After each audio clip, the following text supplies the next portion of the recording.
My name is Madison Carter, and I was just 15 years old the morning my mother abandoned me at the airport. I can still feel the cold tile floor beneath my sneakers, the buzzing hum of strangers dragging their suitcases past me, and the knot in my stomach that only tightened when I realized what had just happened. 1 minute, my mother was standing there with her new husband, Richard, smiling, adjusting her oversized designer sunglasses as if she were already on vacation in her mind. The next, she was gone, disappearing into the crowd with him, leaving me behind with a small envelope and words that will haunt me forever. You'll be fine, Maddie. This will teach you independence. Inside the envelope was $200 in cash, 2 crisp $100 bills folded neatly together. That was it. No ticket, no plan, no instructions about where to go or who to call. Just money shoved into my hands like a problem being tossed into the trash. My throat went dry as I stood there, staring at the departure board, realizing that I had been left behind not by accident, not by some cruel twist of fate, but by choice. My own mother chose her husband's luxurious vacation over her own daughter. I wanted to scream, to chase after her, to beg her not to do this. But my feet stayed planted, heavy as stone, while my chest burned with the kind of betrayal you can never prepare for. It wasn't always like this. At least, that's what I tell myself when I look back on the fragments of my childhood that still feel warm. I remember afternoons in our tiny apartment when Mom and I would sit cross-legged on the floor with bowls of microwave popcorn, laughing at silly TV shows. I remember the way she used to tuck me into bed, whispering, "It's you and me against the world, Maddie." For a long time, I believed her. I thought we were a team, bound together by love and survival after the divorce. But then Richard came along. He was everything my mom thought she wanted. Tall, confident, with a kind of smile that screamed money and power.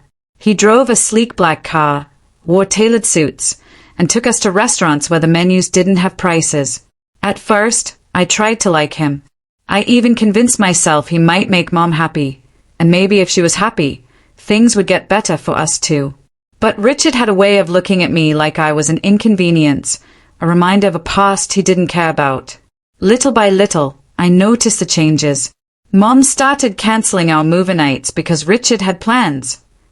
She stopped cooking spaghetti the way I liked it, extra garlic, lots of parmesan, because Richard was on some new diet. The worst part, she started repeating the things he'd say about me. "You're too sensitive, Maddie. You'll understand when you're older. Richard thinks you need to grow up faster." It was like she was being rewired, her loyalty slipping further away from me with each passing day. So when Richard surprised her with a last-minute trip to Cabo, I wasn't shocked that she wanted to go. What shocked me was that she didn't want me there. I replayed the scene in my head over and over. We were standing at the check-in counter. Richard's hand was on her back, guiding her forward while she kept checking her phone for their flight confirmation. I had my small suitcase with me, stuffed with clothes I thought I'd be wearing on this family trip. Then suddenly, she pulled me aside, away from Richard, and pressed the envelope into my hand. "Maddie, listen," she said softly, glancing over her shoulder at him. "This isn't personal. Richard thinks it'll be good for you to have some space, to learn responsibility. You can manage for a few days, right? You're strong." I shook my head, my voice breaking. "Mom, what are you talking about? You're just leaving me here." She sighed, like I was being dramatic, and kissed my forehead. "It's just a few days. Don't make this harder than it is. I'll call you when we get back." And then she was gone, just like that. The terminal around me blurred as tears filled my eyes. I clutched the envelope so tightly the paper creased, my whole body trembling with rage and disbelief. Travelers brushed past me, annoyed by the motionless girl blocking their path, but none of them knew that my entire world had just cracked in half. I sank onto a bench near the food court, staring at the departure gates where my mother had vanished. My phone buzzed with a text from her. "Be safe. Love you." I wanted to throw the phone across the floor. Love me? If she loved me, I wouldn't be sitting alone in an airport at 15, abandoned like unwanted luggage. That nightmarish moment stretched on endlessly. The sounds of rolling suitcases, crying babies, and intercom announcements swelled together into one big, suffocating blur. I thought about running outside and finding a bus.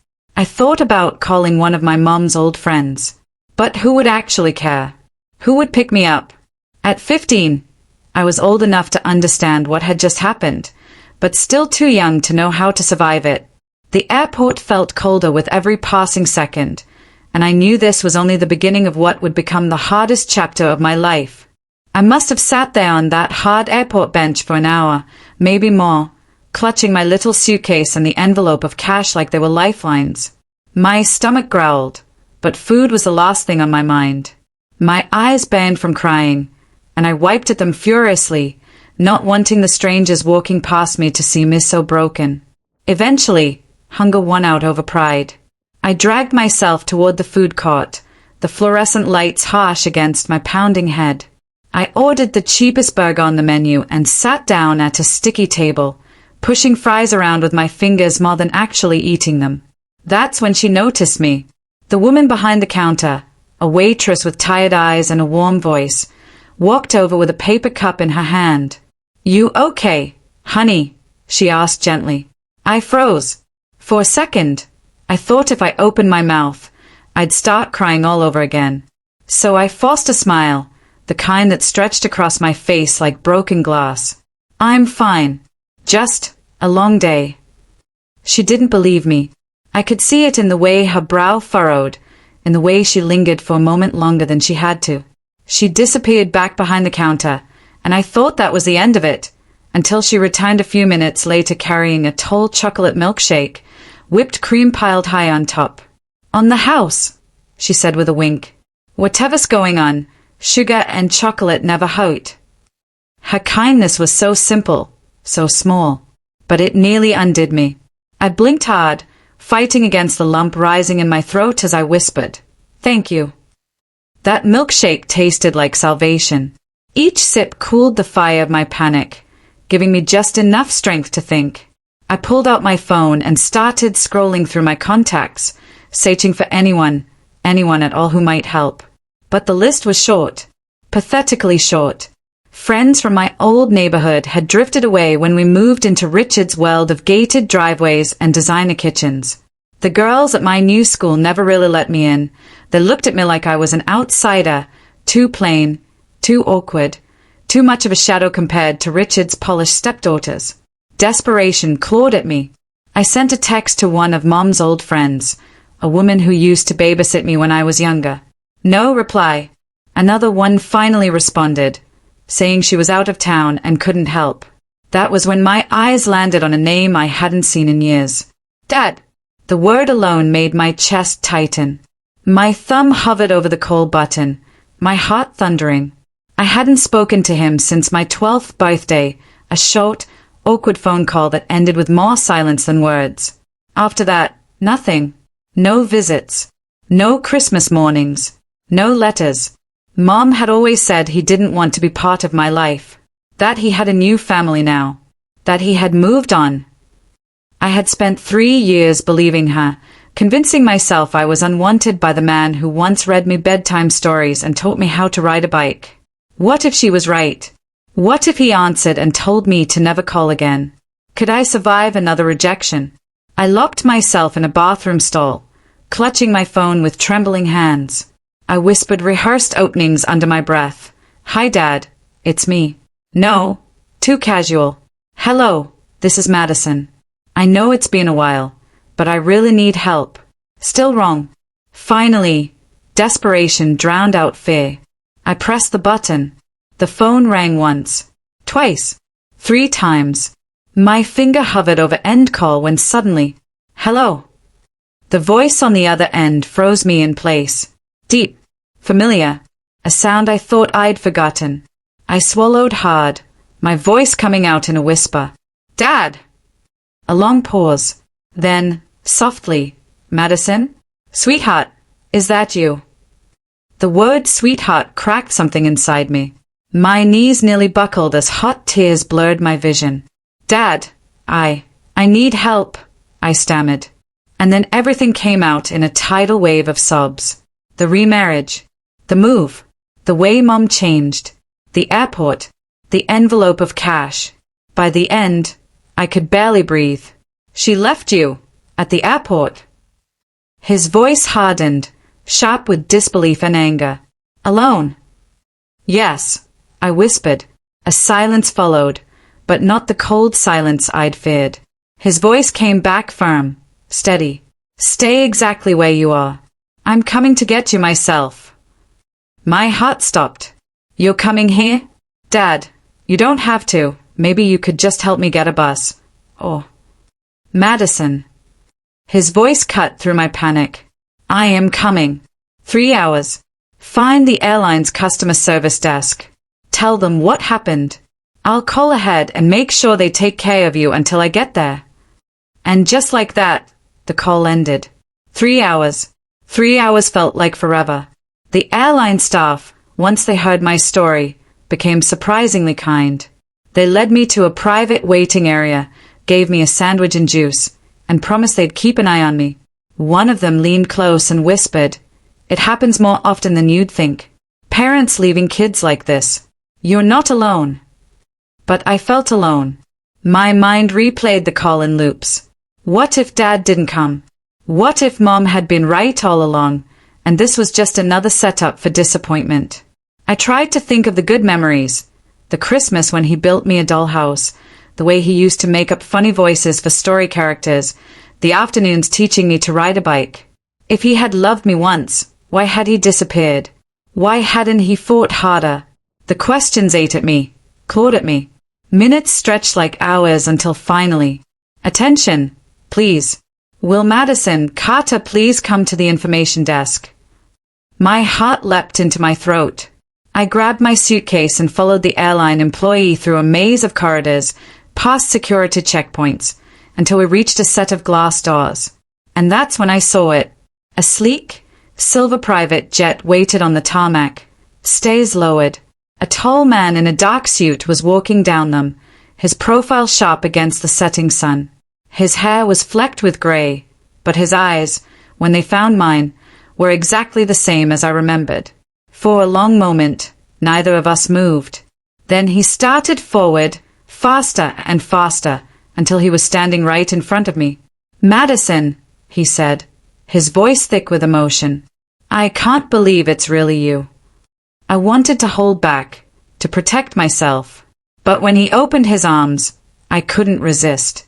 Years of pain and loneliness broke loose as I fell into his embrace, sobbing into his shoulder. For the first time in years, I felt like I wasn't alone anymore. The hum of the private jet was steady, almost soothing, but my heart was anything but calm. I sat curled up in one of the leather seats, my small suitcase tucked beside me, as though it were the only thing grounding me. My father, my dad, sat across from me, his eyes flicking between me and the glass of water in his hands. For a while, neither of us spoke. The silence wasn't awkward. Exactly, it was heavy, like we were both carrying years of words that hadn't been said, unsure of where to begin. Finally, he set the glass down and leaned forward, his elbows resting on his knees. "Madison," he said softly, "I need you to know something, and it's not easy for me to tell you." I swallowed hard, bracing myself. He exhaled slowly. "I didn't leave you. I never wanted to. Your mother, she made sure I couldn't be part of your life." His words hit me like a punch. "What do you mean?" My voice cracked, sharp with disbelief. "She told me you didn't want to see me," he said, pain etched into every syllable. "That you were happier with her new life. She told the court I was unstable, that I couldn't provide for you. None of it was true, Madison. None of it." I shook my head, the plane's interior blurring through my tears. "But Mom always said, she always said you didn't want me. That you had a new family." His jaw tightened. "She lied." The word echoed in my skull. Lied, lied, lied. I stared at him, my chest burning. All those birthdays spent blowing out candles without him. All the Christmas mornings with one less stocking by the fire. Every time I'd watched other kids hug their dads after soccer games and pretended it didn't hurt.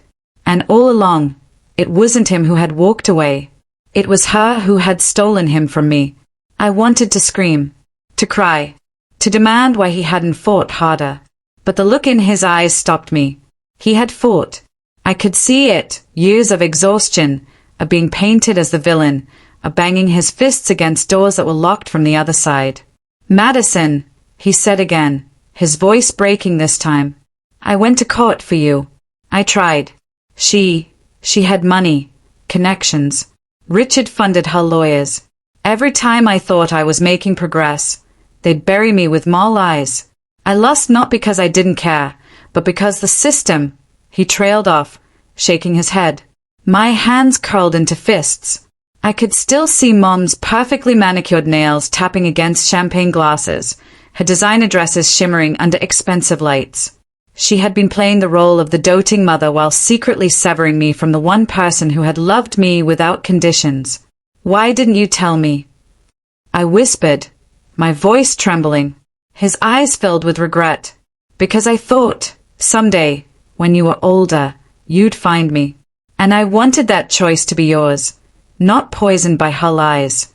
I didn't want to force my way into your life if it meant hurting you. I couldn't hold it in anymore. The sob tore through me, violent and raw. Years of confusion, loneliness, and self-blame poured out as I buried my face in my hands. He moved to sit beside me, pulling me into his arms, and for the first time in years, I let myself collapse into the comfort of a father's embrace. But the truth didn't stop there. Later, as the jet touched down and we drove to his house, a sprawling estate by the ocean, glass walls opening onto the endless sea, he showed me something that made my blood run cold. A box, old, battered, tucked away in his study. Inside were letters, dozens of them, all addressed to me. My name, written in his handwriting, over and over again. I wrote to you every birthday, he explained, his voice thick. Every Christmas. Every time I won a small step in court. Every time I lost. I mailed them all. And every single one was returned to me. Address unknown. He shook his head. But I knew where you lived. I knew. She must have intercepted them. Or had them redirected. Anything to make sure you never read them.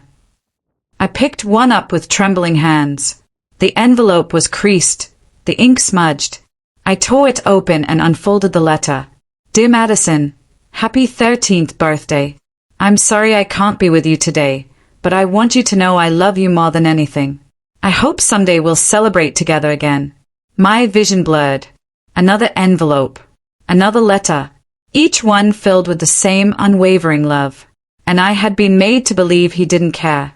I wanted to vomit. I wanted to run back to that airport, track down Mom on her luxury vacation, and scream the truth in her face. But instead, I sat on the floor of my father's study, surrounded by the letters of a man who had never stopped fighting for me, and realized the depth of my mother's betrayal. She hadn't just left me at the airport. She had been abandoning me, piece by piece, for years. I looked up at him, my voice hoarse but steady. She stole you from me. He nodded, his eyes glistening, and she thought she could get away with it forever.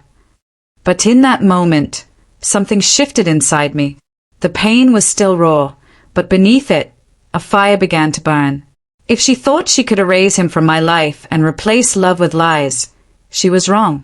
For the first time, I wasn't just her daughter. I was her reckoning. The ocean outside my father's house crashed against the cliffs in endless, furious waves, as though the world itself was echoing the storm inside me. I stood at the glass wall in his living room, staring at the water, while my fists clenched at my sides so tightly my nails dug into my palms. The letters were still spread across the table behind me. Proof that my mother hadn't just lied. She had waged a war against my childhood, against my chance at love, against me. Every birthday I had cried because she said he didn't care? A lie. Every night I lay awake wondering what was so wrong with me that he left? A lie. Every tear I shed at school, every fake smile I wore when kids talked about their perfect families. All built on her lies. And now, the airport. The cruelest scene of them all. Leaving me behind like a burden so she could sip champagne on a beach with Richard. I turned back toward my dad. He was sitting in a leather armchair, watching me carefully, like he knew something dangerous was boiling inside me. "Madison," he said gently, "I know you're angry." Angry. My voice cracked into a laugh, sharp and bitter. "She destroyed everything. She made me believe you abandoned me. She stole years from us. And now she just walks away, on vacation, like I'm disposable." His jaw tightened, but he didn't interrupt. He let me pace, let me release the fury I had been bottling for years. "I can't let her win," I whispered, my voice trembling but fierce. "I won't." He leaned forward. "What do you mean?" I turned to face him fully, my heart pounding. "I mean I'm done being her victim. She thinks I'm still that little girl she can manipulate, but she has no idea who I really am now. She has no idea what she's created." That night, I couldn't sleep. I lay awake in the guest room of my father's house, the moonlight spilling across the floor, every breath heavy with rage. My phone buzzed on the nightstand. A text from Mom. "Hope you're okay. We'll be back soon. Don't forget to eat." Eat? She abandoned me at an airport with $200 like I was a stray dog and thought a casual text could fix it? I stared at the message until my vision blurred. Then, slowly, I typed a reply. "I'm fine. Don't worry about me. Enjoy your vacation." And I hit send. But inside, something hardened. That wasn't forgiveness. That was camouflage. Because deep down, I had already decided, when she came back, things wouldn't be the same. She would face me. She would face the truth. And I would make her regret every lie, every stolen year, every ounce of pain she had carved into my soul. The breaking point came the next afternoon. I was in my father's study again, rifling through more of the papers he had saved. Court documents, legal motions, receipts of payments he had tried to send for my schooling that mysteriously never reached me. One paper made me freeze. It was a custody filing from years ago. In bold letters across the margin, mother objects. Father deemed unfit. I read the reasoning. Unfit. My dad was called unstable, unreliable, financially incapable. Lies. All lies that Richard's money had purchased. I dropped the paper onto the desk, my hands shaking, my chest pounding. Unfit? The man who had never stopped writing the letters, who still had my childhood drawings pinned in frames on his wall. Unfit? The room tilted. My knees nearly buckled under the weight of it all. And then, clarity. This wasn't just about her abandoning me at an airport. It wasn't even just about the lies. This was bigger. She had stolen my father from me, used me as a pawn, and treated me as disposable when it suited her new life. And for the first time, I didn't feel powerless. I felt dangerous. When I went downstairs, Dad looked up from the kitchen table. "Madison." I met his eyes, my voice steady, almost cold. "I know what I have to do." He frowned. "What do you mean?" I slid the custody papers across the table to him. "She doesn't get to control me anymore. She doesn't get to decide my future. I'm going to take back everything she stole." His brow furrowed with worry. "Revenge won't fix the past." "Maybe not," I said quietly, "but it'll make sure she never hurts me again." For the first time in years, I wasn't afraid of her. I wasn't begging for her love. I wasn't hoping she'd change. I was done. Mom had taught me one lesson. Whether she meant to or not, the world was cruel, and if you wanted to survive, you had to be tougher than the cruelty itself. And that night, as the ocean waves crashed outside, I promised myself something. The next time I saw her, I wouldn't be her daughter. I would be her reckoning. I was curled up on the window seat of my new room, the ocean waves crashing below like a heartbeat that no longer frightened me, but steadied me. The days since my father had brought me here had been overwhelming. Lawyers, documents, and long conversations that peeled back years of lies my mother had carefully laid over me. For the first time in a long time, I wasn't surviving hour by hour. I was beginning to live. But deep down, I knew one chapter was still unfinished. My mother. The call she had left me still burned in my mind. There seems to have been a terrible misunderstanding. Her voice had been falsely cheerful, as if I had simply misplaced my homework, not been abandoned at an airport with $200 and no plan. She wanted to brush away her betrayal as though it were nothing, and that made me furious. I didn't answer her calls after that. Not immediately. But when she finally texted that she was coming to pick me up once she got back from her luxurious vacation, something inside me shifted. This was it. The moment I had replayed in my mind 100 times. When the day finally came, I saw their car pull into the driveway from my upstairs window. A glossy black SUV. Richard stepped out first, his polo shirt crisp, his sunglasses reflecting the late afternoon sun. My mother followed, her hair styled, her expensive handbag slung over her shoulder like a trophy. She looked radiant, as though 2 weeks of luxury had erased me from her conscience completely. For a moment, I froze. The 15-year-old girl in me, the one who used to beg for her approval, wanted to crumble. But then I felt the weight of the folder my father had given me. Years of proof, letters, cash checks, court filings. The truth. I wasn't the same girl she had abandoned. I walked downstairs slowly, each step heavy but firm, my father waiting just behind me in silent support. When I opened the door, my mother's smile spread wide, rehearsed and bright. "Sweetheart, there you are. We were so worried." "Were you?" I cut her off, my voice steady, sharper than I expected. Her smile faltered. Richard shifted uncomfortably but stayed quiet. "You left me at an airport with $200, I said, my words deliberate, slicing through the air. "That's not a misunderstanding. That's abandonment." Her face paled. "Blair, don't say it like that. We thought—" "No," I interrupted again. "You didn't think. You didn't care. You wanted your vacation, and I was disposable." For the first time, her mask cracked. Her hand trembled against her handbag strap. "That's not true. You know I've always done my best for you." "Your best?" I reached into the folder and pulled out the stack of documents, thrusting them into her hands. "Your best was lying to me about Dad. Your best was telling me he didn't care while cashing every check he sent. Your best was keeping every birthday card, every letter, every phone call away from me so you could control the story." She stared at the papers as if they were in a language she couldn't read. My father's handwriting, the court records, the cash checks, all undeniable. Richard finally spoke. "What is all this?" His voice was low, dangerous. "Proof," I said simply, my eyes locked on my mother's. "Proof of every lie." My mother's lips parted, but no words came. For once, she was speechless. The silence stretched, thick and suffocating. My father stepped closer, his presence grounding me. "Blair has a choice now," he said firmly. "And she's chosen truth. She's chosen safety. She's chosen me."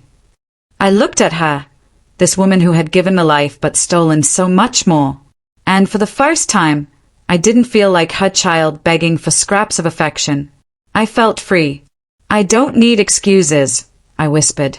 "I don't need you." Her face crumpled then, but it was too late. Whatever remorse she might have felt, it couldn't undo the years of lies, or the cold sting of being left behind for the sake of a vacation.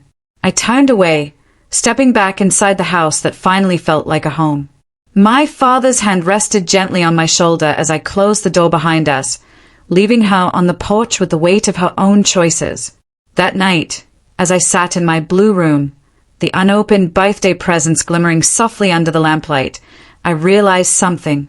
Being abandoned at 15 wasn't the end of my story. It was the beginning of the life I deserved. And if you're listening to this wondering how a mother could ever leave her child behind, tell me in the comments, what would you have done if it were you?